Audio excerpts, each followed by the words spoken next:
ಹೊಡಿತೈತೆ. ಯಪ್ಪ ಏನ ಇದು ಇದೇನ್ ಸ್ಮೆಲ್? ಅಣ್ಣ ನಮಸ್ಕಾರ ಅಣ್ಣ, ಏನ್ ಸಮಾಚಾರ? ನಮಸ್ಕಾರ. ಆಯ್ತಾ ಟಿಫನ್? ಆಯ್ತಾ, ನಿಮ್ದಾಯ್ತಾ? ಏನ್ ಡ್ಯೂಟಿಗಳು ಇಲ್ಲ, ಏನು ಇಲ್ಲ, ಸುಮ್ಮನೆ ಮಾಡೋಣ, ಎಲ್ಲ ಇಲ್ಲಿ ಖಾಲಿ ಹೊಡಿತಾ ಇದೀವಿ. ಯಾರು ಬೆಳಗ್ಗೆ ಒಂದು ಮಾಡಿಲ್ಲ? ಇಲ್ಲಣ್ಣ ಮಾಡಿಲ್ಲ. ಅದಕ್ಕೆ ನಾನು ಮೊನ್ನೆ ಇದಕ್ಕೆ ಹೋಗಿದ್ದೆ, ಎಲ್ಲೋ ಒಂದು ಸೆಂಟ್ ತಗೊಂಬಂದಿದ್ದೀನಿ, ಒಂದು ಸೆಂಟ್ ತಗೊಂಬಂದಿದ್ದೀನಿ. ಹೌದಾ? ನೋಡು, ಪರ್ಫ್ಯೂಮ್ ಚೆನ್ನಾಗಿದೆ. ಒಂಥರ ಗೊಬ್ಬು ಸ್ಮೆಲ್ ಹೊಡಿತಾ ಇದ್ದೀನಿ, ಸ್ವಲ್ಪ ಕೊಡೋಣ ಅದು. ನೋಡು ಇದು ಹೆಂಗಿದೆ ಅಂತ ನೋಡು, ಚೆನ್ನಾಗಿದೆ.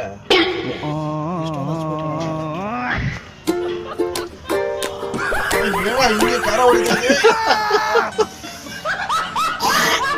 ಯಪ್ಪ ಏನ ಇದು ಇದೇನ್ ಸ್ಮೆಲ್? ಏನ ಇದು ಒಂಥರ ಶುಂಠಿ ಸ್ಮೆಲ್ ತರ ಹೊಡಿತದ್ರಣ್ಣ, ಇದೇನ ಇದು ಹಿಂಗ್ ಹೊಡಿತೈತೆ? ಇದು ಗಸೆ ಬರಲ್ಲ, ಕೆಮ್ಮು ಬರಲ್ಲ, ಕೆಮ್ಮಿಗೆಲ್ಲ ತುಂಬಾ ಒಳ್ಳೆಯದು. ಕೆಮ್ಮಲ್ಲಣ್ಣ, ಒಳಕೆಲ್ಲ ಹೋಯ್ತು, ಕಣ್ಣಲ್ಲಿ ನೀರ್ ಬರ್ತೈತಣ್ಣ, ಏನ ಇದು?